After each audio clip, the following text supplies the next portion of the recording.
Hello mga kakwento! Welcome back po sa ating channel. Kamusta ho kayo ngayong araw? Sana ho ay okay kayo. Samahan niyo ho ako sa panabago na naman nating story ngayon. At ito ay pinagbibidahan ni Ricardo. At muli silang nagkita-kita ng kanyang mga dating kaklase sa kanilang reunion. At siya daw ay pinahiya. Tignan natin kung anong sekreto meron si Ricardo na nakapagpabigla sa lahat sa dulo ng story natin. Kung curious ka kung anong sikreto ni Ricardo, tara tuklasin natin. Magkwentuhan na tayo. Hoy, ikaw ba yung valedictorian noon? Grabe, anong nangyari sa'yo? Naging kargador ka na lang? Malakas na sigaw ni Baste. Sabay tawa ng mga kaklase. Top 1 ka dati. Ngayon, top 1 ka sa pagbubuhat ng uling? Sayang naman ang talino mo. May sumipol, may tumawa. Nakayuko lamang sa Ricardo. Tahimik, parang walang naririnig. Oh, magsalita ka naman. Magkanong kita mo sa isang araw? 100? 200? Dagdag pa ni Baste. Dahan-dahang tumingala si Ricardo. Diretso ang tingin. Sigurado ka bang kilala mo ako? Mahina ang boses niya. Tumigil ang tawanan. Kasi kapag nagsalita ako, may babagsak ngayong gabi. Wait. Shoutout time muna. Gusto kong i-shoutout sina Madel Gamuak, listening from Kuwait. Hello sa'yo, Madel. At sa ating kakwento rin na si Bianca, Ethan, siblings. Hello sa'yo, Bianca. At from our kakwento from Hong Kong naman, si Susan. Shoutout sa'yo, Susan. Thank you po at sa mga viewers and listeners ng channel sa ibang kwento ni Ate Jane. Please share your comments and thoughts sa story natin ngayong araw. At baka ikaw na rin ang ma-shoutout ko sa susunod nating mga kwento. Eto na talaga, tara't magsimula na tayo. Hoy, Ricardo, may sulat ka rito. Mukhang galing sa mayaman Pero dumaan muna ata sa kanal. Nagtawanan ng 3 tindero sa tabi ng tambakan ng uling. Huminto si Ricardo sa pagbubuhat. Nasa balikat niya ang isang sako ng uling. Halos sing bigat ng batang kalabaw. Dahan-dahan niya itong ibinabasa sa sahig na basa ng putik at alikabok. Umusok ang itim na pulbos nang tumama ang sako sa semento. Kanino galing? Tanong niya. Itinaas si Mang Lito, ang matandang nagbabantay sa pwesto ng bigas, ang isang maruming sobre. May tupe ang gilid. May bahid pa ng mantika. Sa harap nito ay nakasulat ang pangalan niya. Ricardo Villamor. Matagal nang hindi siya nakakatanggap ng sulat na may buong pangalan niya. Sa palengke, kilala siya bilang Cardo. Minsan, Boy Uling. Minsan, Kargador. Kapag minalas, Hoy. Pinunasan niya ang kamay sa kupas niyang t-shirt. Pero lalo lang kumalat ang itim na uling sa balat niya. Amoy pawis, usok, isda, gulay na nabulok at mantika ang paligid. May batang umiiyak sa tendahan ng manok. May tricycle na pilit sumisingit sa masikip na daan. May tindera ng prutas na nakikipagtalo sa customer dahil kulang daw ang 2 pisong sukle. Kinuha ni Ricardo ang sobre. Buksan mo na, sabi ng isang kargador. Baka love letter. Love letter? Sa mukha niyang puro uling? Sagot ng isa. Tumawa sila ulit. Hindi naman sumagot si Ricardo. Sanay na siya. Umupo siya sa kahoy na bangko sa likod ng tindahan ng uling. May bitak ang bangko, pero iyon ang pahingahan niya tuwing 10:00 ng umaga. Binuksan niya ang sobre. Sa loob ay may makapal na card. Kulay cream. May gintong sulat. Grand Alumni Reunion Batch 2006. The Royal Meridian Hotel. Saturday, 7 p.m. Hosted by Sebastian Baste Montemayor. Napahinto ang mata ni Ricardo sa pangalan. Baste. 15 taon na ang lumipas pero hindi pa rin niya nakakalimutan ang mukha nito. Laging nakangisi, laging mayabang. Laging gustong patunayan na mas mataas siya kahit pangalawa lang siya sa klase. Si Ricardo ang valedictorian noon. Si Baste ang salutatorian. Noong graduation, nagkamayan sila sa stage. Mahigpit ang pisil ni Baste sa kamay niya habang nakangiti sa kamera. Enjoy mo na yan. Bulong ni Baste noon. Huling beses mo nang mauuna sa akin. Tiniklop ni Ricardo ang invitation, pero may nakita pa siyang maliit na papel sa likod. May sulat kamay. Sana pumunta ka, valedictorian. Libre naman ang pagkain. Baka ngayon ka lang ulit makatikim ng steak. Baste. Nanatili sa mukha ni Ricardo ang tahimik na reaksyon. Pero sa loob niya, may lumang galit na gumalaw. O anong laman? Tanong ni Mang Lito. Reunion, sagot naman ni Ricardo. Aba, sosyal, pupunta ka? Tumingin si Ricardo sa card. Sa ibabang bahagi, may listahan ng program. Dinner, awarding, speech, special guest. At doon nanigas ang kamay niya. Special guest, Mayor Arturo Montemayor. Iyon ang ama ni Baste. Iyon ang pangalan na matagal niyang hinanap sa dyaryo. Sa lumang dokumento, sa usapan ng matatanda sa palengke. Pangalan na matagal nang malinis sa mga mata ng tao. Pangalan na may mukha sa mga tarpaulin. May ngiti sa mga poster. May slogan tungkol sa serbisyo. Pero iba ang naaalala ni Ricardo. Ulan, putik, uling, sigaw ng ama niya. Napakuyom ang kamao niya. Kumunot ang invitation sa hawak niya. Cardo, ayos ka lang? Tawag ni Mang Lito. Tumayo naman si Cardo. Oo, maikling sagot niya. Sa kabilang parte ng lungsod sa malamig na conference room ng Royal Meridian Hotel, nakaupo si Baste Montemayor sa dulo ng mahabang mesa. Suot niya ang mamahaling relo na kumikinang tuwing ginagalaw niya ang kamay. May laptop sa harap niya. May kape sa kaliwa. At may 3 event coordinator na nakatayo na parang mga estudyanteng takot mapagalitan. Gusto ko pagpasok pa lang niya, kita na agad ng lahat. Sabi ni Baste. Ilagay siya sa table na malapit sa stage pero hindi VIP. Yung kitang-kita siya, pero ramdam niyang hindi siya bagay doon. Tumango ang coordinator. Sir, confirm po ba na pupunta siya? Ngumisi si Baste. Pupunta yon. Binuksan niya ang phone at pinakita ang picture ni Ricardo sa palengke. Kuha iyon ng isa sa mga tauhan niya. Naka-t-shirt si Ricardo. May hawak na sako ng uling. Pawis ang mukha. Itim ang braso. Iyan ang valedictorian namin, sabi ni Baste. Top 1, idol ng teachers. Paborito ng principal. Akala ng lahat magiging abogado, doktor, engineer. Tapos ngayon, tumawa siya. Kargador. May tumawa rin sa mga kasama niya. Mahina lang, parang ayaw pero kailangan. Sir, about the menu po, sabi ng coordinator. Premium steak, seafood tower, imported wine. Good. Putol ni Baste. Mas mahal, mas maganda. Gusto ko makita niyang hindi niya kayang bilhin, kahit magbuhat siya ng uling buong taon.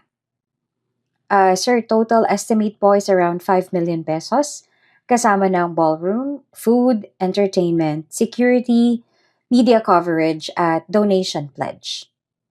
Sumandal si Baste sa upuan. 5 million lang? Opo, sir. Dagdagan niyo pa ng fireworks sa rooftop at live band. Ayoko na mukhang cheap. Noted, sir. Pumasok ang isang lalaki na nakabarong. Bodyguard ng pamilya Montemayor. Lumapit ito kay Baste at bumalong. Sir, confirm po. Dadala si Mayor. Siya ang special guest.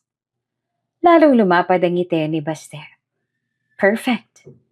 Tumayo siya tumingin sa glass wall. Mula sa taas ng hotel, Tanaw niya ang lungsod. Mga kotseng gumagapang sa kalsada. Matataas na building at sa malayo, ang lumang palengke na halos matabunan ng usok at bubong na kalawangin. Ricardo Villamor. Mahinang sabi ni Baste. Tingnan natin kung gaano pa kataas ang tingin mo sa sarili mo. Bumalik sa palengke si Ricardo habang hawak pa rin ang invitation. Dumaan siya sa pagitan ng mga tindahan.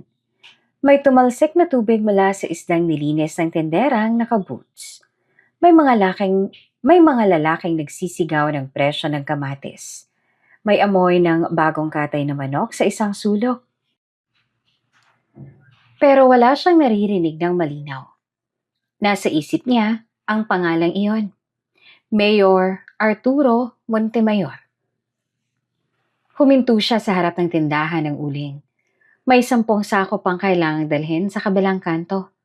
Pero sa unang pagkakataon sa loob ng maraming buwan, hindi niya agad binuhat ang susunod.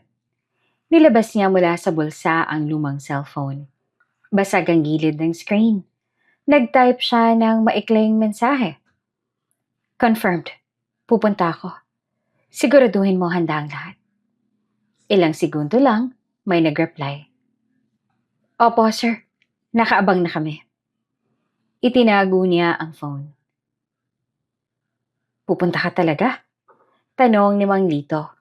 Tumingin naman sa Ricardo sa invitation. Pupunta ako. Baka pagtawanan ka lang doon.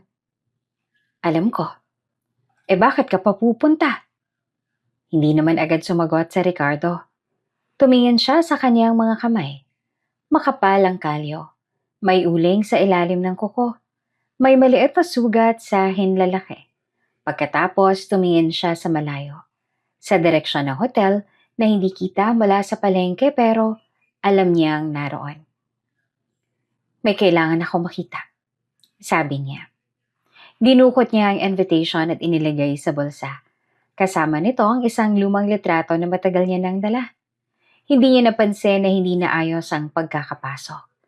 Binuhat niya ang isang sako ng uling at isinampa sa balikat. Naglakad siya palabas ng pwesto. Sa bawat hakbang niya, may nalalaglag na itim na pulbos mula sa sako. Dumidikit iyon sa basa at maduming semento. Walang nakapansin sa mukha niya. Walang nakapansin sa higpit ng panga niya. Walang nakapansin na ang kargador na tinatawanan nila ay parang taong papasok sa laban na matagal niya nang hinihintay. Pagliko niya sa makipot na eskinita sa likod ng palengke, may nahulog mula sa bulsa niya. Isang lumang letrato. Tumama ito sa putikan, pero hindi agad nabasa ang harap. Makikita roon ang isang dugoang t-shirt. Puting t-shirt na halos kulay pula na sa dibdib.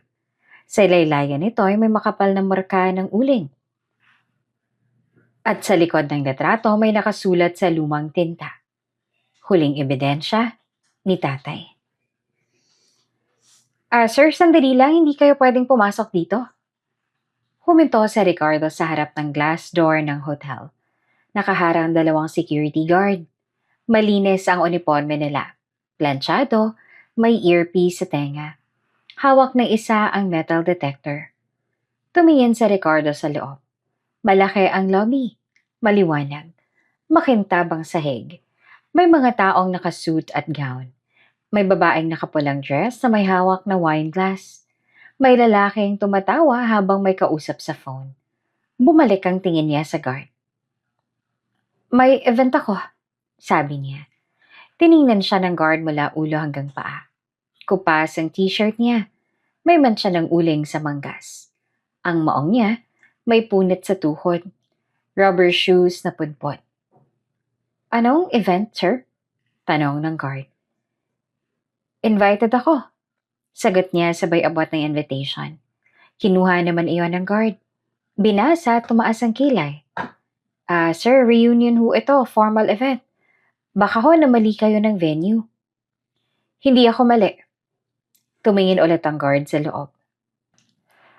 Parang naghahanap ng supervisor. Sir, kahit may invitation ho kayo, may dress code po kasi. Kailangan ho naka-formal. Anong problema? Napalingon ang lahat sa lobby. Lumalakad pa palapit si Baste.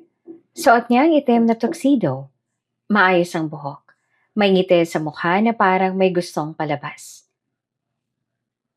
Baste, sabi ng guard. Sir, siya po. Kilalang kilala ko siya. Putol ni Baste. Huminto siya sa harap na Ricardo. Tinitigan niya ito ng ilang segundo. Pagkatapos ay ngumisi. Welcome, valedictorian. Malakas niyang sabi. Napalingon ng ibang bisita. May mga huminto sa pag-uusap.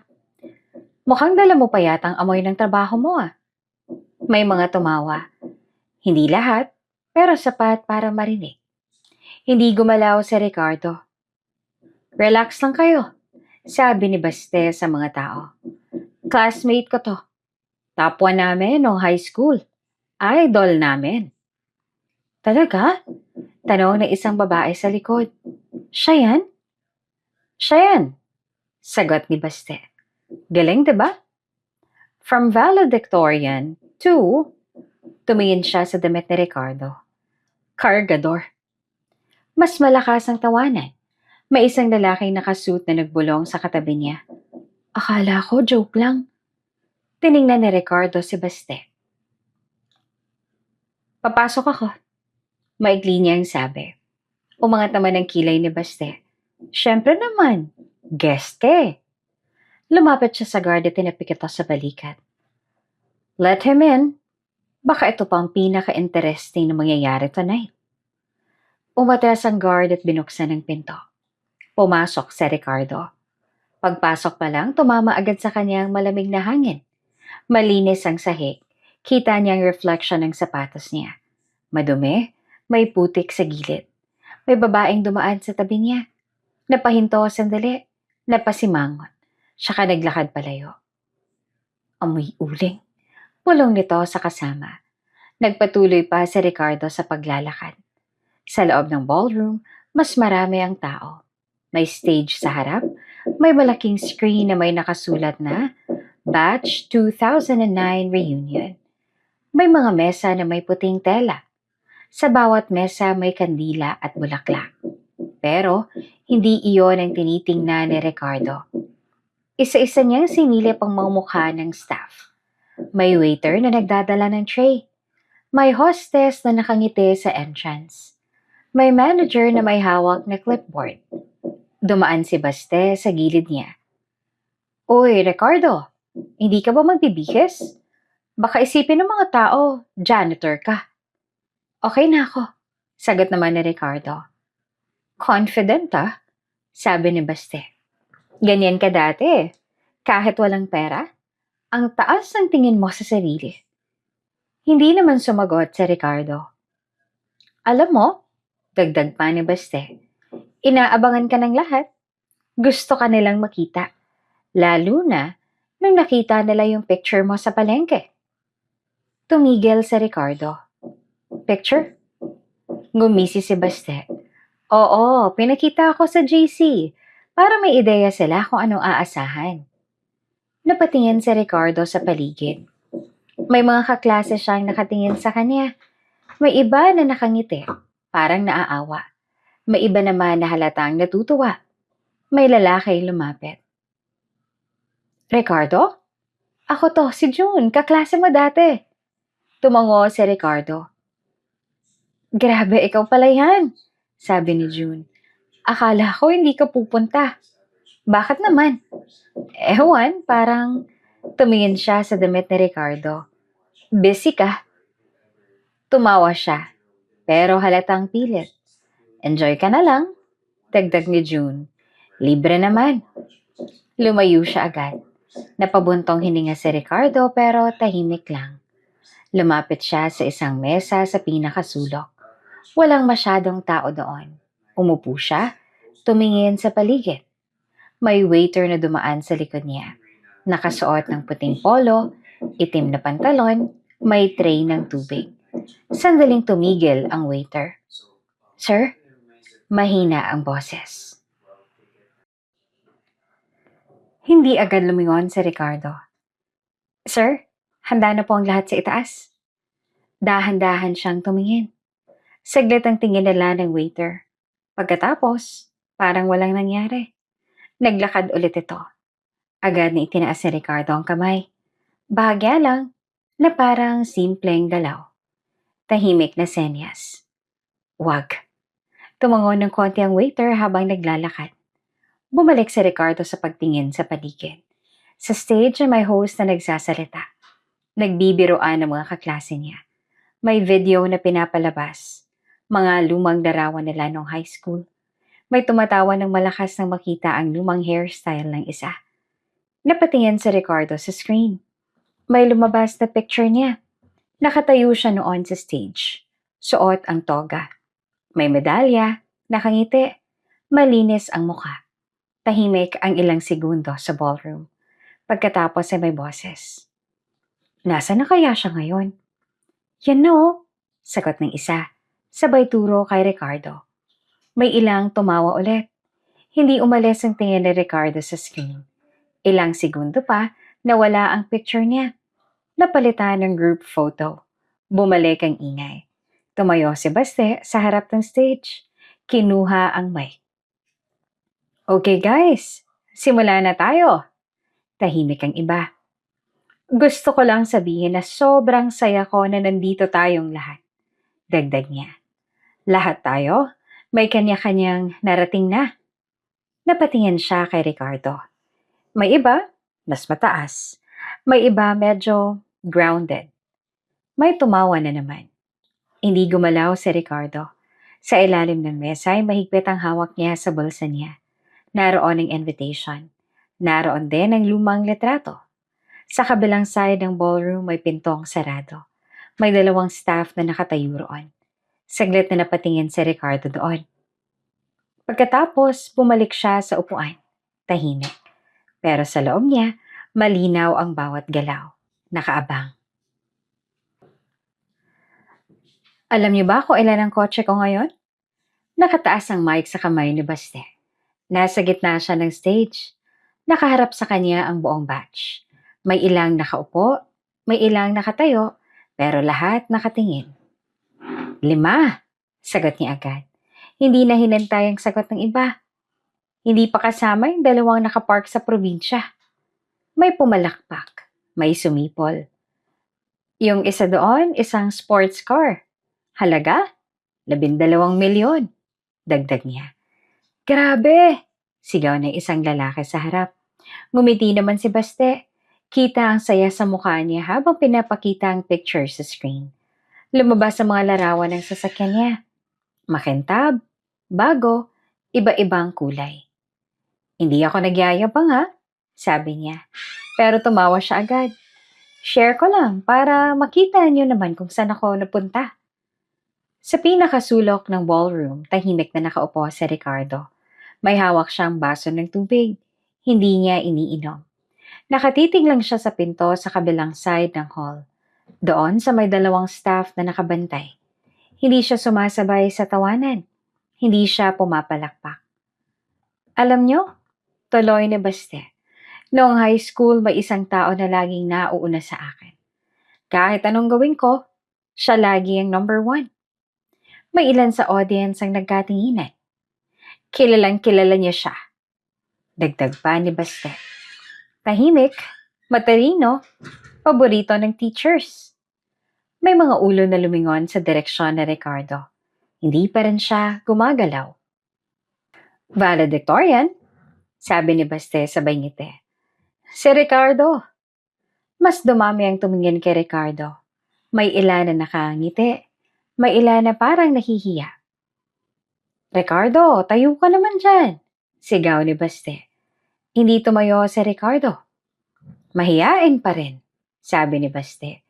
Ganyan na ganyan siya dati. May ilang tumawa. Pero alam niyo kung ano nangyari sa kanya? Tahimik sandali ang crowd. Top 1 sa klase, sabi ni Baste sabay lakad sa stage. Ngayon, huminto siya tumingin kay Ricardo. Top 1 sa pagbubuhat ng uling. May malakas na tawanan. May isang babae na napahawak sa bibig niya para hindi makapaniwala. May dalawang lalaki sa likod na halos hindi makahinga sa kakatawa. Si Ricardo ay nakaupo pa rin. Hindi niya tiningnan si Baste. Nakatingin pa rin siya sa pinto. Hindi ako nagbibiro tuloy ni Baste. May picture pa nga ako eh. Nag-click siya sa remote. Lumabas sa screen ang litrato ni Ricardo sa palengke. Pawis, may hawak na sako ng uling. Nakatagilid ang katawan nila sa bigat. Mas malakas ang reaksyon ng crowd. Yan siya! Sigaw ng isa. Grabe, ang layo! Dagdag ng isa. Life is unfair, sabi ng babae sa harap. Napatingin naman sandali si Ricardo sa screen. Isang segundo. Pagkatapos ay bumalik ang tingin niya sa pinto. Samantalang ako, sabay taas ang baba. Top 2 lang noon, diba? Pero ngayon, binuka niya ang dalawang kamay. May negosyo ako sa construction. May trucking company. May real estate. Ang bahay ko, 3 palapag. May sariling gym, may pool, may theater room. May pumalakpak ulit. Yung kita ako sa isang buwan, umaabot ng 2 milyon. Dagdag niya. May sumipol. Hindi pa kasama yung allowance ko kay Dad. Sabi niya sabay tawa.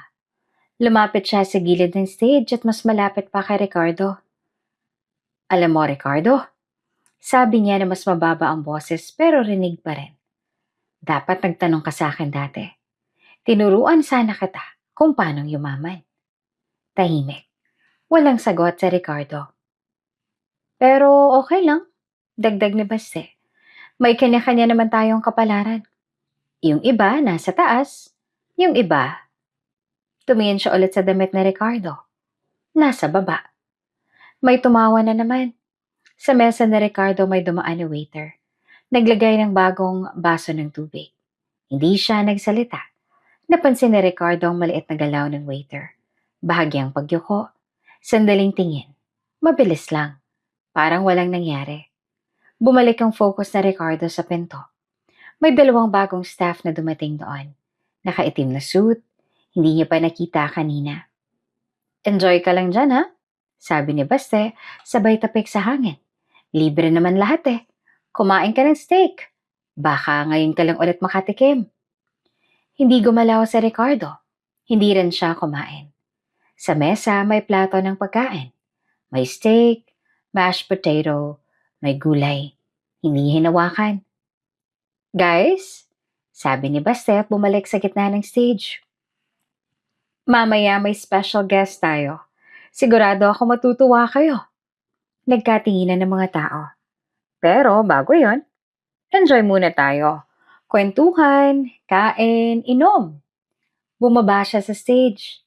Agad siyang pinalibutan ng ilang kaklase. May nakikipagkamay, may nakikipag-selfie, may isang babae pa na lumapit kay Ricardo. Ricardo, sabi niya. Okay ka lang? Tumingin siya. Ayos lang. Grabe si Baste. Hindi na siya nagbago, sabi ng babae. Tumango si Ricardo. Pasensya na, dagdag pa ng babae. Hindi naman lahat natutuwa sa ginagawa niya eh. Okay lang, sagot naman ni Ricardo. Ngumiti ang babae pero halatang hindi komportable. Lumayo rin agad. Bumalik si Ricardo sa pagtingin sa pinto. Sa ilalim ng mesa, gumalaw ang kamay niya papunta sa bulsa. Hinawakan niya ang litrato. Ramdam niya ang papel. Medyo luma, medyo matigas. Humigpit ang hawak niya. Sa kabilang side ng ballroom may bahagyang pagbukas ng pinto. Sandali lang, may anino na dumaan. Napansin iyon ni Ricardo. Hindi siya gumalaw, pero mas tumutok ang tingin niya. Sa paligid patuloy ang ingay. Tawanan, kwentuhan, tunog ng baso na tinatama sa isa't isa. Pero sa mesa niya, parang hiwalay ang mundo. Tahimik siya, nakaabang. At sa unang pagkakataon wala nang pumasok siya, bahagyang gumalaw ang labi niya. Isang maikling bulong. Malapit na. Nag-flashback sa Ricardo sa gabing pinatay ang kanyang ama 20 years ago. Ricardo, huwag mo na akong sundan. May sakit ka. Iyon ang huling malinaw na boses ng ama niya sa gabing iyon. 12 taong gulang pa lamang sa Ricardo noon. Nakahiga siya sa banig sa maliit na lang bahay malapit sa palengke. Mainit ang noon niya. Nanlalambot ang tuhod niya. Nanginginig ang kamay niya kahit nakabalot siya sa manipis na kumot. Nakatayo ang ama niya sa pinto. Basa na ang tsinelas, kahit hindi pa nakalabas ng tuluyan. Sa labas ay malakas ang ulan. Tumutulo ang tubig mula sa bubong na yero.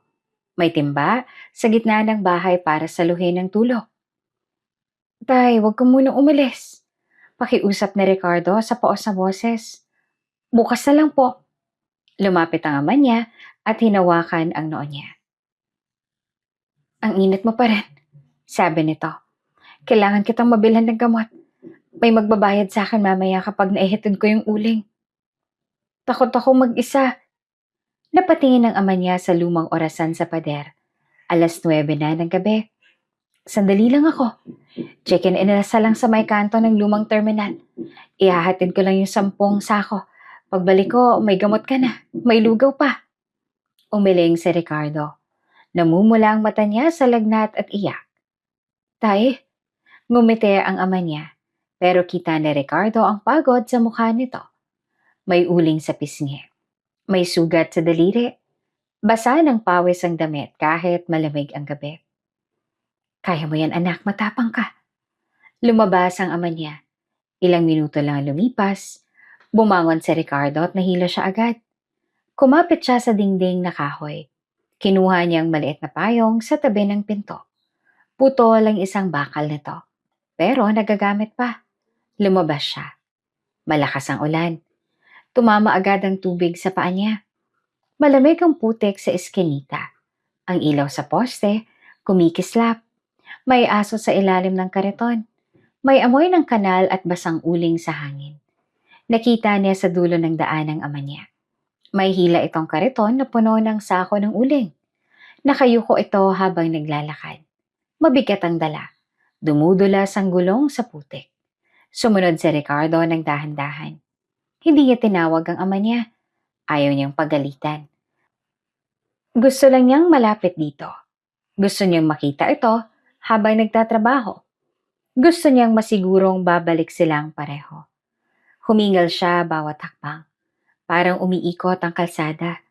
Pinilit niyang hawakan ng maayos ang payong pero nababasa pa rin ang balikat niya. Pagdating nila sa Chicken and Asal restaurant, halos sarado na ito. May ilaw pa sa loob, may amoy ng inihaw na manok at usok mula sa likod. Sa harap ay may malaking tarpaulin na may litrato ng nakangiting lalaki. Konsehal Arturo Montemayor. Hindi pa mayor noon pero kilala na sa lugar. Itinulak ng ama ni Ricardo ang kariton papunta sa likod ng restaurant. Sumunod si Ricardo at nagtago sa likod ng nakaparadang van. Basa ang buhok niya. Nanginginig ang labi niya. Tao po, tawag ng ama niya sa backdoor. Delivery ng uling. May lalaking lumabas. Mataba, nakasando, may hawak na sigarilyo. Diyan mo ilagay, bilisan mo, sabi nito. Isa-isang binuhat ng ama niya ang sako. Mabigat ang bawat isa. Dumidikit ang uling sa braso niya. Sa ika-6 na sako huminto siya at huminga ng malalim. Doon narinig ni Ricardo ang boses mula sa loob. Baka may makakita sa atin. Boses ng babae. Sumilip naman si Ricardo mula sa gilid ng van. Sa loob ng madilim na hallway sa likod ng restaurant, may bababae na naka-red blouse. Nakasandal siya sa pader. May lalaki sa harap niya. Nakabarong kahit gabi na. Halos dikit ang mukha nila. Hinalikan ng lalaki ang babae. Nanlaki ang mata ni Ricardo. Kilala niya ang mukha ng lalaki dahil sa tarpaulin sa harap. Si Arturo Montemayor. Konsehal, ama ni Baste. Madalas makita sa parada. Madalas nasa dyaryo. Laging may kasamang tao. May singsing ito sa kanang kamay. Malaki, ginto. May itim na bato sa gitna. Kapag natatamaan ng ilaw, kumikislap. Akin ang papeles, sabi ng babae. Bukas, sagot ni Arturo. Hindi dito. Baka lukuhin mo na naman ako. Hinawakan ni Arturo ang braso ng babae. Huwag kang maingay. Napaatras si Ricardo at natamaan ng paa niya ang lata sa sahig. Tumunog iyon. Lumingon si Arturo. Sino yan? Natigilan si Ricardo. Sa kabilang bahagi lumabas ang ama niya mula sa tambakan ng uling. Nakita rin nito ang nasa hallway. Nakita nito si Arturo at ang babae. Nakita rin nito si Ricardo na nakatago malapit sa van. Ricardo? Gulat na sabi ng ama niya. Lumapit ito agad sa kanya. Anong ginagawa mo rito? Pero bago pa sila makaalis, lumabas si Arturo sa likod. Kasama niya ang babae at ang lalaki na kasando. Kilala mo ko? Tanong ni Arturo sa ama ni Ricardo. Hindi sumagot ang ama niya. May nakita ka? Dagdag ni Arturo. Wala po. Mabilis sa sagot ng ama ni Ricardo. Uling lang pong hinatid ko. Aalis na rin ho kami. Hinawakan ng ama niya ang kamay ni Ricardo. Mainit ang palad ni Ricardo dahil sa lagnat. Malamig naman ang kamay ng ama niya dahil sa ulan. Tay, uwi na tayo. Bulong ni Ricardo. Pero hinarang sila ng lalaki na kasando. Sandali lang, sabi nito. Bumilis ang tibok ng dibdib ni Ricardo. Sa kasalukuyan, napakurap si Ricardo. Nasa ballroom siya ulit. May hawak siyang baso. Malamig ang tubig sa kamay niya pero pawis ang palad niya. Nasa harap pa rin si Baste. Hawak ang mic. May ngiti ito na parang may malaking sorpresa. Ladies and gentlemen, sabi ni Baste. Dumating ng pinakahihintay nating bisita ngayong gabi. Nagpalakpakan ng iba. Napaayos ng upo ang mga kaklase ni Ricardo. May mga naglabas ng cellphone para mag-video. May mga babae na nag-ayos ng buhok. May mga lalaki na nagtayuan. Si Ricardo, hindi gumalaw. Ang taong nagturo sa akin kung paano maging matagumpay, sabi ni Baste. Ang pinakamagaling na ama. Ang pinakamalakas na leader ng lungsod natin. Humigpit ang hawak na Ricardo sa baso. Palakpakan natin, sigaw ni Baste. Ang aking ama, si Mayor Arturo Montemayor. Pumukas ang malaking pinto ng ballroom. Pumasok ang 3 bodyguard. Malalaki ang katawan. Itim ang suit, seryoso ang mukha. Sumunod sa kanila ang isang lalaki na kabarong na puti. May pulang pin sa dibdib at nakangiti sa mga tao na parang sanay sa palakpak. Si Mayor Arturo Montemayor. Mas matanda na siya. Mas bilugan ang mukha, mas makapal ang tiyan. Pero pareho pa rin ang mata. Pareho pa rin ang ngiti. At sa kanang kamay niya, suot pa rin ang singsing. Ginto. May itim na bato sa gitna. Napatingin si Ricardo doon. Hindi siya huminga ng ilang segundo. Iyon ang singsing sa likod ng chicken and asal. Iyon ang singsing ng lalaking humalik sa babae nung gabing umulan. Iyon ang singsing na nakita niya bago nagkagulo ang lahat. Bumaling si Mayor sa mga tao at kumaway.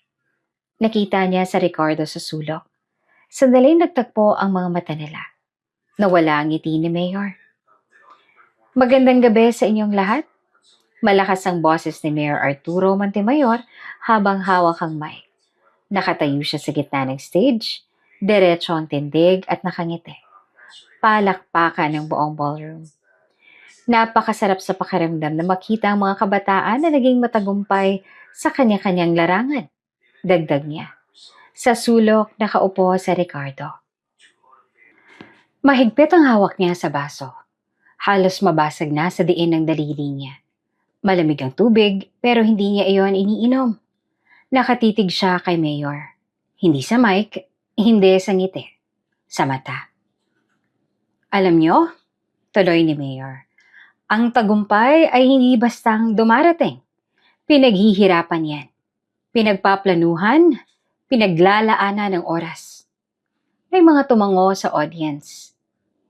Hindi sapat ang talino. Kailangan ng diskarte. Kailangan ng lakas ng loob.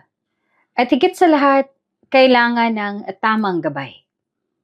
Napatingin si Baste sa ama niya habang nakangiti. Parang proud. Sa buhay, Dagdag ni Mayor. May mga pagkakataon na susubukin ka. May mga taong haharang sa daan mo. Pero kung matatag ka, makakarating ka sa taas. Napahigpit ang panga ni Ricardo. Sa bawat salita ni Mayor, may bumabalik na alaala sa kanya. Ulan, sigaw, dugo. Maraming salamat, sabi ni Mayor matapos ang ilang minuto. At sana, patuloy kayong magsumikap. Palakpakan ulit. Bumalik si Mayor ng konti sa likod pero hindi pa bumababa sa stage. Lumapit si Baste at kinuha ang mic. Thank you, Dad. Ang galing talaga, sabi niya. Tawanan ng iba. Ngayon naman, dagdag ni Baste, para mas maging masaya ang gabi, may konting Q&A tayo. May ilan na nag-react, may mga natawa, may mga nagkatinginan. Pwede kayong magtanong kay Mayor about success, negosyo, or kahit ano, sabi ni Baste. May isang lalaki ay nagtaas ng kamay. Sir, paano po kayo nagsimula sa negosyo? Tanong niya. Sumagot si Mayor. Maayos, smooth, sanay. Ilang tanong pa ang sumunod. Pagkatapos ay ngumisi si Baste. May tatawagin ako, sabi niya at napatingin ng iba. Isang espesyal na tao. Gusto kong marinig ang tanong niya. Dahan-dahan niyang inangat ang mic at tumingin sa sulok. Ricardo! Tahimik ang ilang segundo. Lahat ng mata napunta kay Ricardo. Halika dito, sabi ni Baste. Huwag ka nang mahiya. Hindi gumalaw si Ricardo agad. Valedictorian ka namin, dagdag ni Baste. Sigurado ako, may matalino kang tanong. May ilang tumawa. Tumayo si Ricardo, dahan-dahan. Narinig ang bahagyang galaw ng upuan niya. Tumingin ang waiter na nasa malapit. Tumingin din ang dalawang staff sa pinto. Naglakad si Ricardo papunta sa stage. Bawat hakbang ay mabigat. Kita ang putik na naiwan sa sahig mula sa sapatos niya. May ilang napapatingin doon. Pag-akyat niya sa stage, mas maliwanag ang ilaw. Mas kita ang mukha niya. Mas kita ang uling sa damit niya. Mas kita ang pawis sa leeg niya. Inabot ni Baste ang mic sa kanya. Kamusta, Ricardo? Sabi niya na may halong ngiti. Hindi naman kinuha ni Ricardo ang mic agad. Tatanungin lang kita, dagdag pa ni Baste. Mas malakas ang boses. Magkano bang kikitain sa isang sako ng uling? May tumawa agad. Oo nga, sigaw ng isa. Magkano? Dagdag ng isa pa.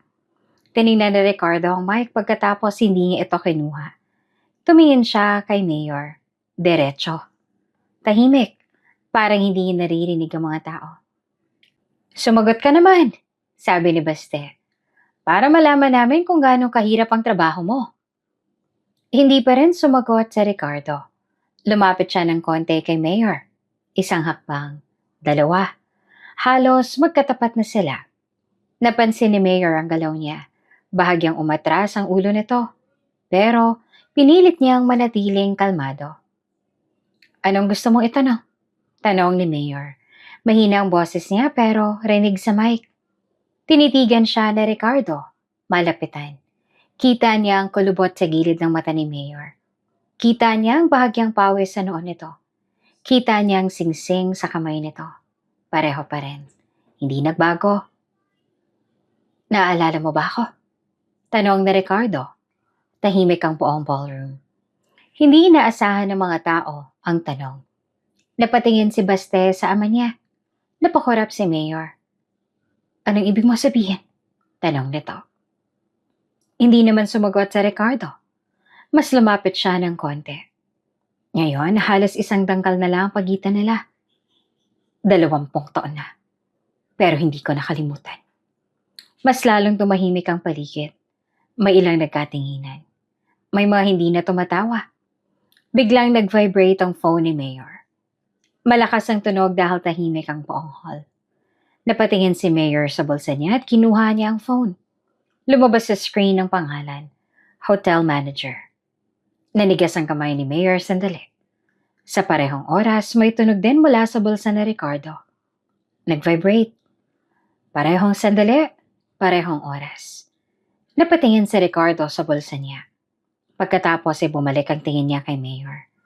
Hindi pa rin siya nagsasalita, pero malinaw sa mata niya. Handa na siya. Bigyan natin ng chance ang valedictorian natin na magsalita. Bumalik sa mic ang host. Pilit ang ngiti niya. Halatang kinakabahan sa nangyayari sa stage. Ricardo, baka gusto mong mag-share ng journey mo. Tahimik ang crowd.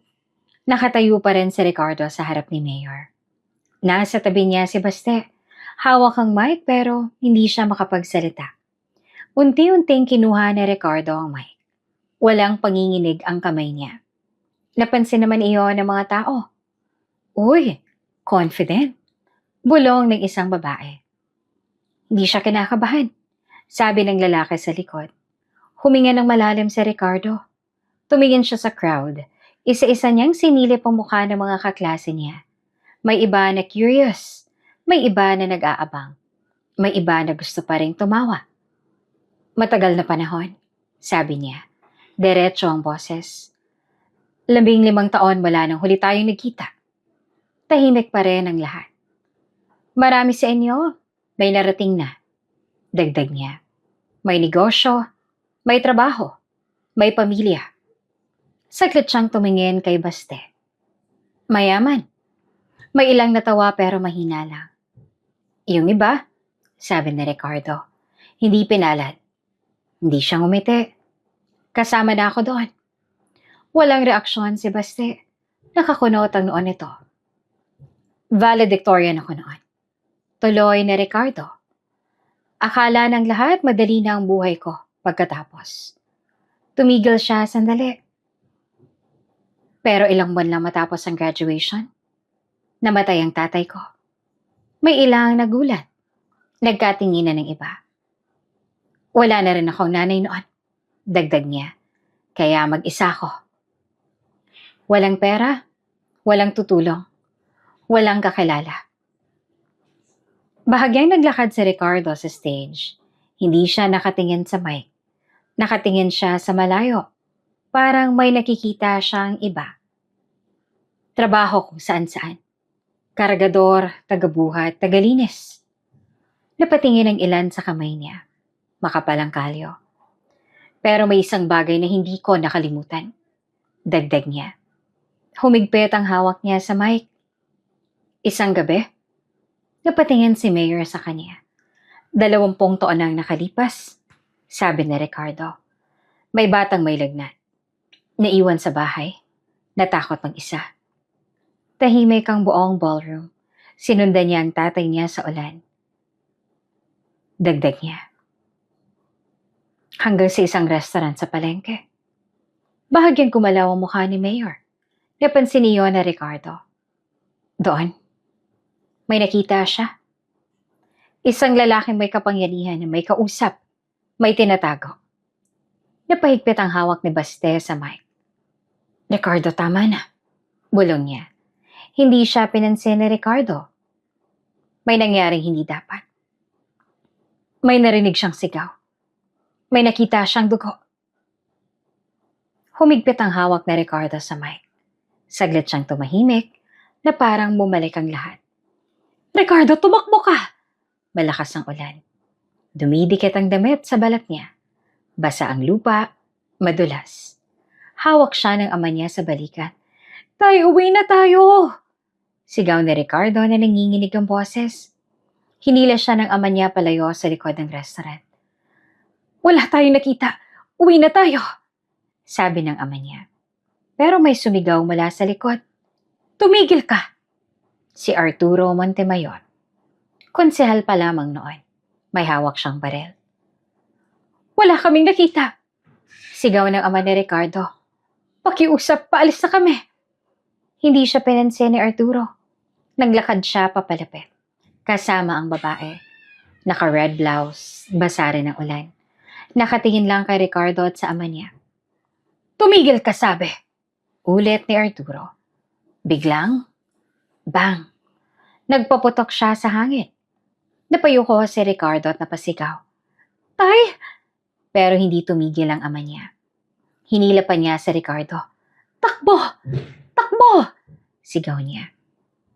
Hindi! Sigaw naman ni Ricardo. Pero itinulak siya ng ama niya. Tumakbo ka! Humingi ka ng tulong! Bago pa sila makalayo, biglang may isa pang galaw. Kinuha ng babae ang baril mula kay Arturo. Mabilis, walang babala. Isang putok at napahinto si Ricardo. Nanigas siya. Nakita niya ang ama niya na paatras. Napahawak sa dibdib. May dugo. Tay! Tay! Nanginginig na sabi ni Ricardo. Napatingin sa kanya ang ama niya. Namumutla na. Tumakbo ka! Bulong nito. Pakiusap, anak. Hindi gumalaw si Ricardo. Hindi siya makahinga. Takbo! Sigaw ng ama niya at doon lang siya gumalaw. Tumakbo siya. Sa ulan. Sa putik. Sumisigaw. Tulong! Tulong! May binaril! May mga tao na napatingin. May ilan na sumunod. Pagbalik nila, wala na si Arturo. Wala ng babae. Nasa lupa ng ama niya. Hingal. May dugo sa damit. Tay! Sigaw ni Ricardo at lumuhod siya. Hinawakan ng kamay nito. Mainit pa. Anak. Mahinang boses ng ama niya. Dadaling ka namin sa ospital, sabi ng isang lalaki. Binuhat nila ito. Isinakay sa tricycle. Habang tumatakbo ang sasakyan, hinawakan ng ama niya ang kamay ni Ricardo. Makinig ka. Mahina niyang sabi. Tay, huwag ka magsalita. Umiiyak sa Ricardo. Tapusin mo ang pag-aaral mo. Kahit wala na ako. Napailing sa Ricardo. Hindi, kasama ka. Pangarap mo. Putol ng ama niya. Tuparin mo. Humihina ang boses. Pasensya na. Hindi ko makikita ang graduation mo. Umiiyak si Ricardo. Hindi ko makikita kung paano ka magiging successful. Napapikit sandali ang ama niya. Pagkatapos ay dahan-dahang dumilat. Pero tandaan mo, sabi nito, proud ako sa'yo, kahit saan. Humigpit ang hawak niya sa kamay ni Ricardo. Mahina na. Anak. Saglit at pagkatapos nawala ang lakas ng kamay niya. Nanigas si Ricardo. Tay, walang sagot. Tay, sa harap nila, kita na ang ilaw ng ospital. Pero huli na. May ilang napaatras sa upuan. Pero bata lang siya, sabi ni Ricardo. Walang ebidensya. Walang kakampi. Tumingin siya kay Mayor. Diretso. Hindi siya nagsalita. Napakorap si Mayor. Dahil alam niya, dagdag ni Ricardo, na walang maniniwala sa kanya. Mas lalong tumahimik ang paligid. Pero hindi siya tumigil, sabi ni Ricardo. Lumaki siya. Naghanap siya ng sagot. Napatingin ang ibang staff sa gilid. Yung waiter na nakita kanina, nakatayo sa malapit na pinto. Hindi na siya nagdadala ng tray. 20 taon, sabi ni Ricardo. Walang hustisya ang tatay niya. Huminga siya ng malalim. Hanggang ngayon, biglang lumapit si Bastet at hinawakan ng braso niya. Tama na yan, bulong niya. Pero galit na. Ano bang pinagsasasabi mo? Tinanggal ni Ricardo ang kamay ni Bastet. Dahan-dahan. Alam mo kung sino yung bata? Tanong ni Ricardo. Tahimik. Walang sumagot. Tumingin siya sa crowd. Ako yun. May malakas na reaksyon. Ha? Ano? Hindi pwede. Napaatras si Bastet. Anong kalokohan yan? Sabi niya. Hindi siya pinansin ni Ricardo. Tumingin siya kay Mayor. Kita na ang pagbabago sa mukha nito. Wala nang ngiti. May pawis sa noo. Bahagyang nanginginig ang labi.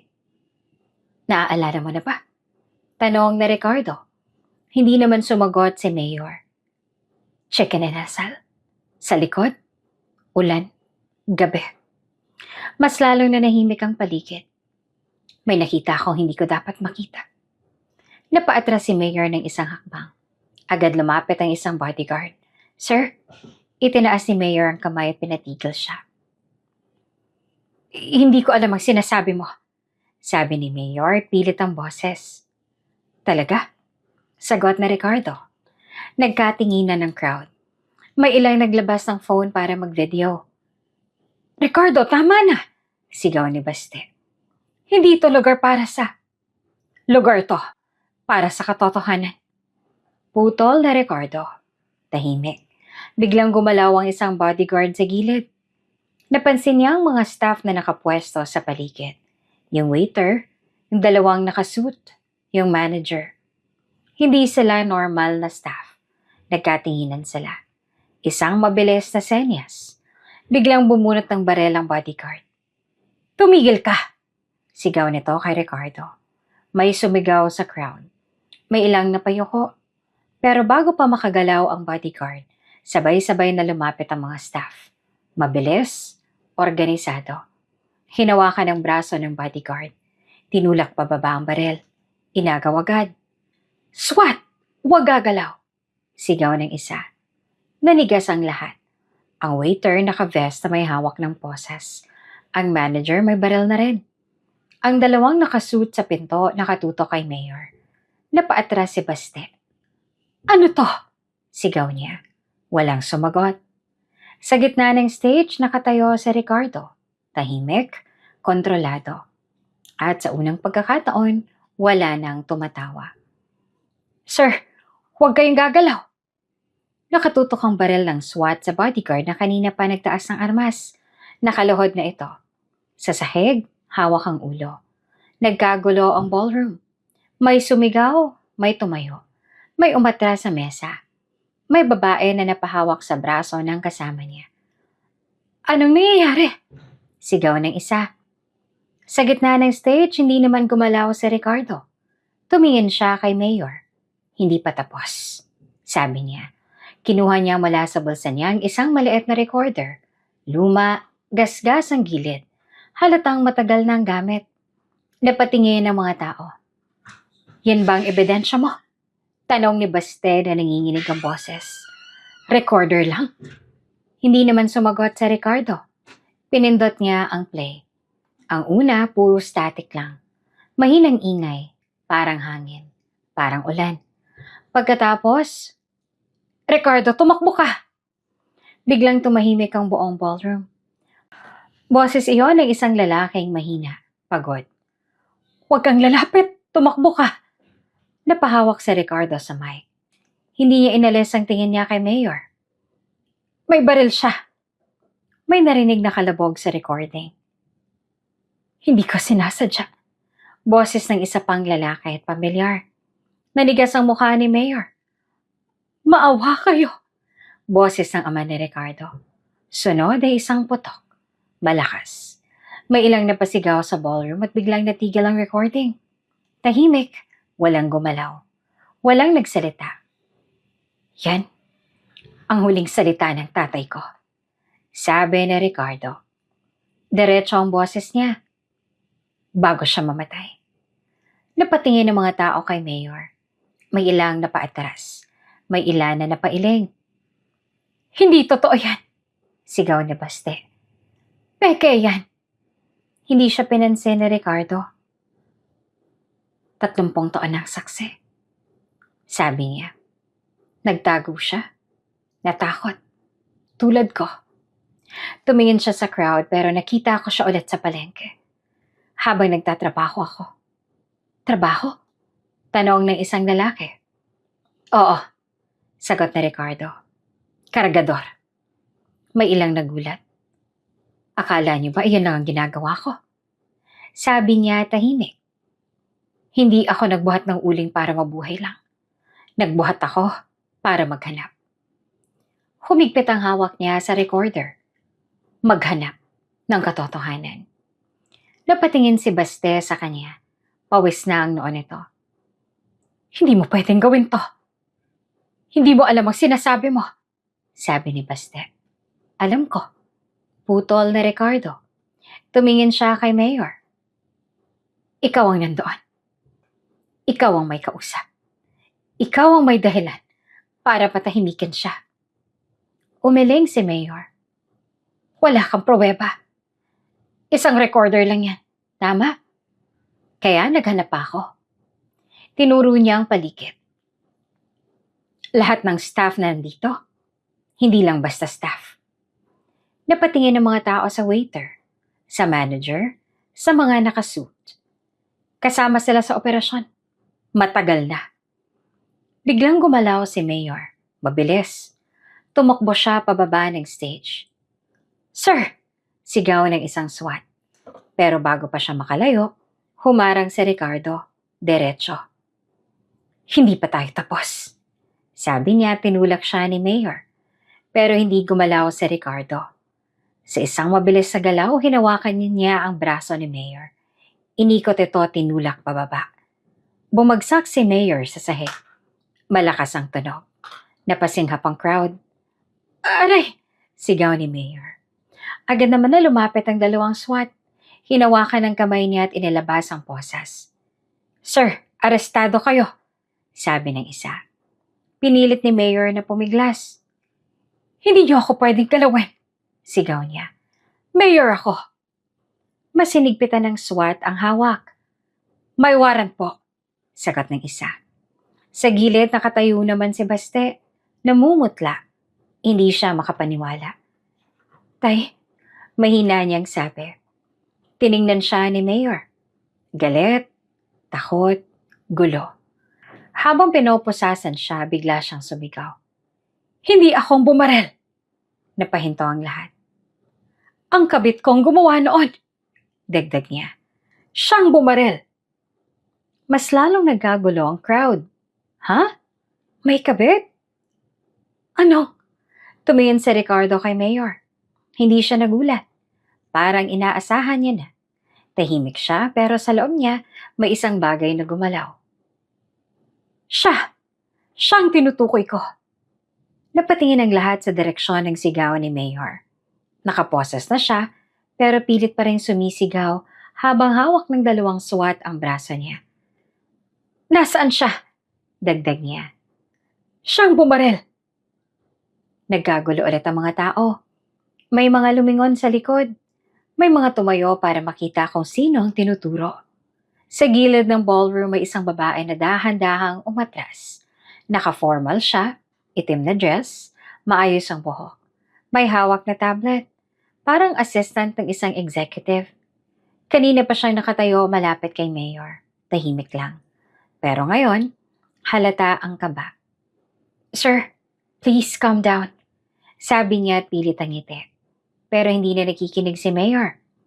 Ikaw ang gumawa noon. Naligas ang babae. Napatingin ang mga tao sa kanya. Anong sinasabi niya? Mulong ng isang babae. Assistant niya yan, diba? Sagot ng isa. Dahan-dahan namang umatras ang babae. Pagkatapos, bigla siyang tumakbo.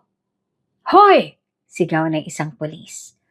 Tumakbo siya palabas ang ballroom. Nabangga niya ang isang waiter. Nahulog ang tray at tumalsik ang tubig sa sahig. Stop! Sigaw ng SWAT. Sumunod ang dalawang pulis. Mabilis ang babae. Sanay. Dumaan siya sa hallway sa labas ng ballroom. Kumaliwa, dumiretso sa exit. Pero pagdating niya sa glass door, may dalawang pulis na nakaabang. Hinawakan agad siya sa braso. Bitawan niyo ako! Sigaw niya. Ma'am, you're under arrest, sabi ng isa. Wala akong ginawa, pilit niyang sagot. Pero hinila na siya palabas. Sa loob ng ballroom bumalik ang ingay. Grabe, may kabit pala siya. Siya yung bumaril? Di ko alam kung ano nang totoo. Sa gitna naman ng stage nakatayo si Ricardo. Tahimik. Pinapanood niya ang eksena. Walang emosyon sa mukha niya. Parang matagal niya nang alam. Sa gilid nakaupo si Baste. Hindi na siya mukhang mayabang. Namumutla, pawis ang noo at nanginginig ang kamay. Tay, bulong niya. Pero hindi na makatingin si Mayor sa kanya. Hinahatak na siya pababa ng stage. Tay, ulit ni Baste. Walang sagot. Unti-unting napuno ng ingay ang buong ballroom. May mga nag-uusap, may mga naglalabas ng phone at may mga naglalakad palabas. Pero sa gitna ng gulo, may isang tao na dahan-dahang lumapit kay Baste. Si Ricardo. Napansin niyo ni Baste. Napatingin siya. Para siyang nakakita ng multo. Ano? Anong gusto mo? Mahinang boses. Hindi naman sumagot si Ricardo agad. Tumigil siya sa harap ni Baste at magkalapit na sila ngayon. Mas kita na ngayon ang pagkakaiba nila. Si Baste malinis ang suit, pero gusot na. Pawis, gulong buhok. Si Ricardo madumi pa rin ang t-shirt. May uling sa manggas pero steady ang tindi. Natapos na, sabi ni Ricardo. Hindi niya tinaasan ng boses pero malinaw. Hindi pa.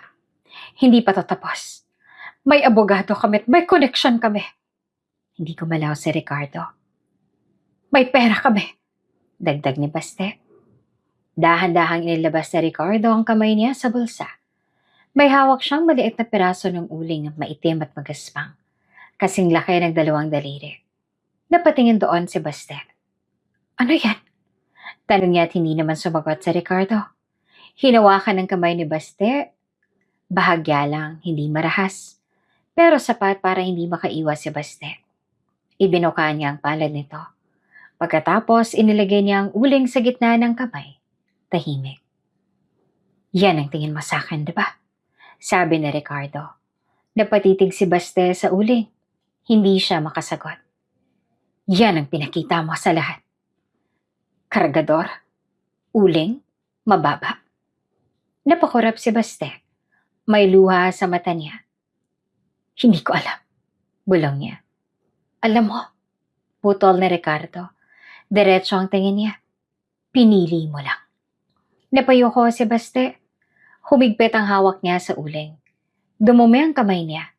Kumapit ang itim na pulbo sa balat niya. Bakit? Bakit mo ginawa ito kung mayaman ka pala? Kung kaya mo pala? Hindi sumagot si Ricardo agad. Tumingin siya sa paligid. Sa mga taong kaninang tumatawa. Ngayon ay tahimik. Sa mga taong kanina ay mataas ang tingin sa sarili. Ngayon, nagkakagulo. Bumalik siya kay Baste. May mga bagay na hindi mabibili ng pera. Napatingin si Baste sa kanya. Hustisya, dagdag na Ricardo. Tahimik, walang sumagot. Dahan-dahang binitawan ni Ricardo ang kamay ni Baste. Naiwan ang uling sa palad nito. Maitim, mabigat. Parang hindi simpleng bato. Parang alaala. Parang kasalanan. Tumalikod si Ricardo at hindi na siya tumingin ulit. Naglakad siya pababa ng stage. Sa bawat hakbang niya may mga taong kusang umatras para bigyan siya ng daan. Walang humarang. Walang nagsalita. Sa likod niya, naiwan si Baste. Nakaupo. Hawak ang uling. Tahimik. At sa unang pagkakataon sa buhay niya, wala siyang masabi. Sir, kailangan na po nating isettle ang bill? Napalingon ang lahat. Sa gitna ng kaguluhan, may isang lalaking nakaitim na suit ang lumapit sa stage. Siyang hotel manager. Maayos ang postura. Hawak ang isang itim na folder. Huminto siya sa harap ni Baste. Para sa buong event, dagdag niya sabay bukas ang folder. Ang total ay 5 milyong piso. Tahimik ang ilang segundo. Ha? Sabi ng isang bisita. Ngayon pa talaga? Bulong naman ng isa. Si Baste nakaupo pa rin kanina. Dahan-dahan siyang tumayo. Parang hindi niya agad naintindihan. 5 milyon? Ulit niya. Opo sir, kasama na po ang ballroom, pagkain, entertainment at donasyon na ipinangako ninyo. Napatingin si Baste sa paligid. Parang naghahanap siya ng kakampi. Pero ang mga kaklase niya, nakatingin lang, walang lumalapit. Yung iba ay umatras pa. Okay, sabi ni Baste na pilit na kalmado. No problem. Kinuha niya ang wallet niya. Mahal na leather, makintab. Kinuha niya ang isang credit card, itim. May pangalan niya. Inabot niya sa manager. Charge mo na, sabi niya. Tinanggap ng manager ang card at tumango. Lumapit sa maliit na terminal sa gilid ng stage. Tahimik ang buong ballroom. Naririnig ang beep ng machine. Processing, sabi ng staff. Ilang segundo, biglang, decline. Malakas ang boses ng machine. Napatingin ang lahat at napakunot ang noon ni Baste. Patry nga ulit, sabi niya agad. Tumango ang staff at inulit. Processing, tahimik. Declined. Mas malakas ang reaksyon ng crowd. Ano? Bulong ng isang babae. Napahigpit ang hawak ni Baste sa wallet. Kunin mo yung isa, sabi niya. Kinuha niya ang pangalawang card. Kulay gold. Yan. Limit niyan, 2 milyon. Inabot niya ulit. In-swipe ng staff. Processing. Tahimik. Error. Hindi na declined. Error na. Napatingin si Baste sa manager. Anong problema? Tanong niya at halatang naiinis. Sir, subukan po natin ulit. Sagot ng manager. Kunin mo lahat. Sabi ni Baste. Sunod-sunod niyang inalabas ang cards niya. 1, 2, 3, 4. Iba-ibang kulay, iba-ibang bangko. Isa-isa itong sinubukan ng staff. Declined, error, declined, transaction failed. Habang tumatagal, mas lalong tumitindi ang bulungan ng mga tao. Hindi ba siya mayaman? Akala ko pa may negosyo siya. Bakit ganun? Namumula na ang mukha ni Baste. Hindi pwede to, sabi niya. May laman yan lahat. Tiningnan siya ng manager. Sir, sabi nito ng mahinahon. May kailangan po akong ipaliwanag. Tapos na ang explanation, sigaw ni Baste. I-charge mo lang. Sir, lahat po ng accounts ninyo, pati ng inyong amay, naka-freeze na. Nanigas si Baste.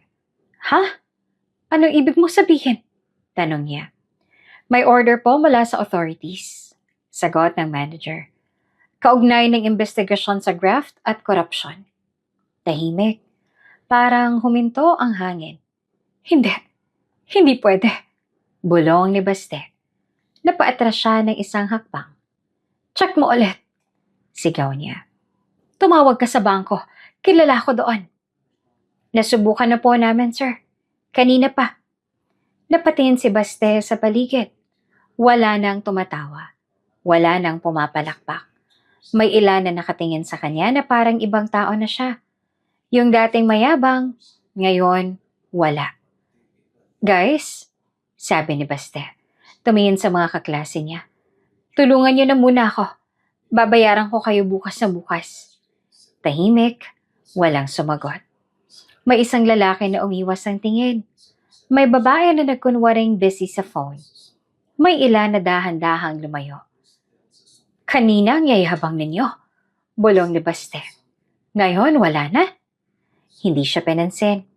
Unti-unting bumaba ang balikat niya. Parang naubos ang lakas. Tay, mahina niyang sabi. Pero wala na ang ama niya. Dinala na palabas. Bumalik siya sa manager. Ano na ngayon? Tanong niya. Diretso ang tingin ng manager. Sir, kailangan po itong mabayaran ngayong gabi. Tahimik. Mas lalong lumakas ang bulungan ng crowd. Grabe, 5 million. Saan siya kukuha nun? Napatingin si Baste sa sahig. Pagkatapos ay bigla siyang sumigaw. Sinong magbabayad nito? Malakas, galit, desperado. Umalingaw-ngaw ang boses niya sa buong ballroom. Walang sumagot. Ilang segundo pagkatapos, may isang taong gumalaw. Dahan-dahan, tahimik, si Ricardo. Naglakad siya mula sa gilid, diretso sa stage. Sa bawat hakbang niya ay napapalingaw ng mga tao. Walang nagsasalita. Walang humahadlang. Huminto siya sa harap ng manager. Tumingin siya sa folder. Pagkatapos, kinuha niya ito mula sa kamay ng manager. Tahimik ang buong ballroom. Lahat nakatingin sa kanya. Si Baste ay napatingin din. Gulong mukha. Ano? Anong ginagawa mo? Tanong niya. Hindi naman sumagot si Ricardo. Hawak niya ang bill. Nakabukas, kita ang malaking halaga. 5 million pesos. Huminga siya ng mabagal at sa unang pagkakataon, siyang may kontrol sa lahat ng mata sa silid. Babayaran ko. Tahimik ang buong ballroom. Hawak na Ricardo ang bill. Nakatingin sa kanyang lahat. Mga kaklase, staff, pati na si Baste na nakatayo sa harap niya. Wala nang kumpiyansa. Anong sinabi mo? Tanong ni Baste na parang hindi siya sigurado. Hindi siya sinagot na Ricardo. Dahan-dahan niyang pinasok ang kamay sa bulsa ng kupas niyang maong. Sandaling tumigil ang mga tao. May ilanan na palunok. May inaasahan. May kaba. May curiosity. Paglabas ng kamay ni Ricardo, may hawak siyang card. Hindi yon simpleng card. Gold. Makintab. Mabigat tignan. Walang gasgas. Tahimik ang paligid. Inabot niya ito sa manager. Charge mo. Sabi niya, diretso ang boses at walang pag-aalinlangan. Napatingin ang manager sa card. Nanlaki ang mata nito. Hindi agad niya kinuha. Sir, mahina niyang sabi. Inabot ko na. Sagot ni Ricardo. Kinuha ng manager ang card. Tinignan niya ito ng ilang segundo. Parang may nakilala siya. Biglang nag-iba ang mukha niya. Hindi na siya kalmado, nag-iba ang postura niya. Sir, ulit niya. Napatingin ng mga tao. Anong meron? Bulong ng isa. Special card ba yan? Tanong ng isa. Si Baste naman ay nakatingin lang, naguguluhan. Charge mo na! Sigaw niya sa manager. Ano pang hinihintay mo? Pero hindi gumalaw ang manager papunta sa terminal. Sa halip, dahan-dahan siyang umatras. Pagkatapos ay lumuhod siya. Diretso sa harap na Ricardo at nagulat ang lahat. Sir, sabi ng manager at malinaw ang boses. Hindi niyo na ako kailangang magbayad. Tahimik. Parang hindi nag-register agad ang sinabi. Ano? Tanong ni Bastet, hindi siya pinansin ng manager. Nakikilala ko na po kayo. Kayo po pala yan? Ano bang pinagsasasabi mo? Sigaw ni Bastet. Tumayo ang manager, pero nakayuko pa rin ang bahagya kay Ricardo. Sir, kayo po ang may-ari ng buong hotel chain na ito. Parang may sumabog na katahimikan. Walang gumalaw, walang nagsalita. Lahat nakatingin kay Ricardo. Hindi totoo yan. Bulong ni Baste. Napaatras siya. Teka, anong ibig mo sabihin? Dagdag niya. Walang sumagot. Si Ricardo lang ang gumalaw. Kinuha niya ang card mula sa kamay ng manager. Tumingin siya sa paligid, sa mga kaklase niya, sa mga taong kanina'y tumatawa. Ngayon, nakabuka ang bibig. Siyang may-ari? Yung kargador? Imposible! May isang lalaki na napaupo. May isang napahawak sa ulo niya. Si Baste nanginginig. Hindi ka pwedeng. Hindi niya matapos ang sasabihin. Lumapit si Ricardo ng isang hakbang. Hindi lang hotel na to, sabi niya. Mahina ang boses, pero rinig ng lahat. May 5 pa sa ibang lungsod. Nanigas si Baste. Hindi lang negosyo. May foundation, investments, kumpanya. Tumingin siya ng diretso sa mata ni Baste. Hindi mo lang nakita. Dahil nakatingin ka lang sa ibabaw. Dagdag niya at nakayuko si Baste. Hindi na siya makatingin. Ang akala mo? Ang halaga ng tao ay nasa suot niya? Sa kotse niya? Sa pera niya? Walang sumagot. Pero mali ka. Huminga siya ng mabagal. Hindi lamang ang hotel na tong pagmamay-ari ko. Tumingin siya sa direksyon kung saan dinala si Mayor. Pating ebidensyang magpapabulok sa inyong ama sa kulungan. Napatingin ang lahat sa kanya. May ilanan na paatras. May ilanan na palunok. Si Baste parang nawalan ng lakas. Naupo siya ulit. Tahimik. Wala nang yabang. Wala nang salita. Tumalikod si Ricardo. Dahan-dahan siyang naglakad palabas ng stage. Sa bawat hakbang niya, kusang nahahati ang mga tao. Walang humaharang. Walang tumatawa. Walang nagbibiroan. Lahat nakatingin lang.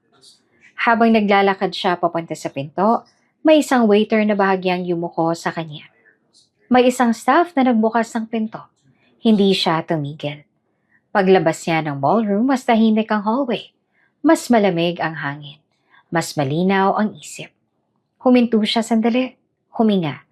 Pagkatapos ay lumingon siya. Nasa loob pa rin ang mga kaklase niya. Kita pa rin sila mula sa pinto. Nakatayo, nakaupo, nagbubulungan. Tumingin siya sa kanila. Isang huling beses. At ang uling?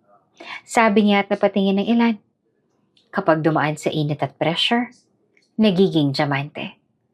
Tahimik at walang sumagot. Tapos na ang trabaho ko. Pagkatapos ay tumalikod siya. Naglakad palayo.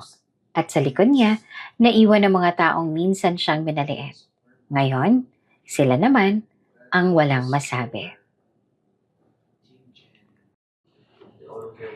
At doon na nga po nagtatapos ang kwento ni Ricardo. Mga kakwento, grabe no, it took him 20 years bago nakuha ang hustisya para sa tatay niya. Biruin mo yung ginugol niya na panahon para lang ma-make sure na by the perfect time, mabalikan niya at mabigyan niya ng hustisya ang pagkawala ng tatay niya. Ikaw naman, kakwento, ano naman ang napulot mong aral or realization mo sa story natin ngayong araw? Please drop it in the comment section below para mabasa ko at ma-shoutout kita sa susunod pa nating mga kwento. Muli, thank you for joining me sa ating kwento-kwento ngayong araw. Hanggang sa susunod, mag-ingat ang lahat and God bless everyone. Bye!